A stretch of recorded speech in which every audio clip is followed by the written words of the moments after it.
আমরা শহীদ রাষ্ট্রপতি জিয়াউর রহমানের এই সমাধিতে পুষ্পমাল্য এবং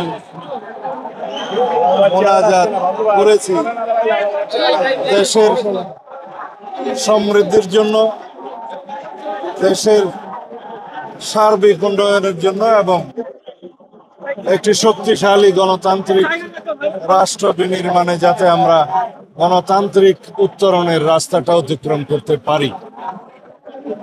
শহীদ রাষ্ট্রপতি জিয়াউর রহমান বাংলাদেশ জাতীয়তাবাদী দলের প্রতিষ্ঠা লগ্নেই চিন্তা করেছিলেন এই দেশের যুব সমাজকে একত্রিত করতে হবে, ঐক্যবদ্ধ করতে হবে, উজ্জীবিত করতে হবে, জাতি বিনির্মাণে তাদেরকে বিভিন্নভাবে কাজে লাগাতে হবে।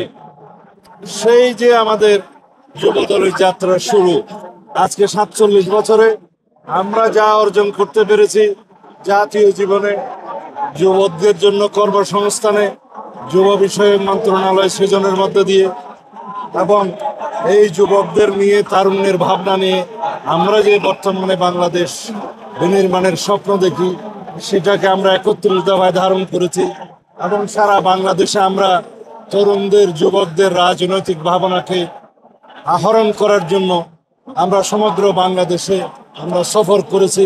তাদের রাজনৈতিক ভাবনা এবং তারুণ্যের রাজনৈতিক ভাবনা আমরা গ্রহণ করে আত্মস্থ করে সামনের দিনে জাতি বিনির্মাণে কিভাবে আমরা সেটা বাস্তবায়ন করতে পারি সেই লক্ষ্যে আমরা কর্মসূচি প্রণয়ন করছি। আশা করি ইনশাল্লাহ এই দেশ একটি তারুণ্য নির্ভর বাংলাদেশ হবে, যুবকদের কর্মসংস্থান নির্ভর বাংলাদেশ হবে, যুবকদের এবং তারুণ্যের চিন্তা চেতনা নির্ভর, প্রযুক্তি নির্ভর, মেধা নির্ভর বাংলাদেশ বিনির্মাণ হবে। যেই স্বপ্ন আমাদের শহীদরা দেখেছিলেন, যেই স্বপ্ন জুলাই গণ অভ্যুত্থানের শহীদরা দেখেছিলেন, যেই স্বপ্ন মুক্তিযুদ্ধের শহীদরা দেখেছিলেন।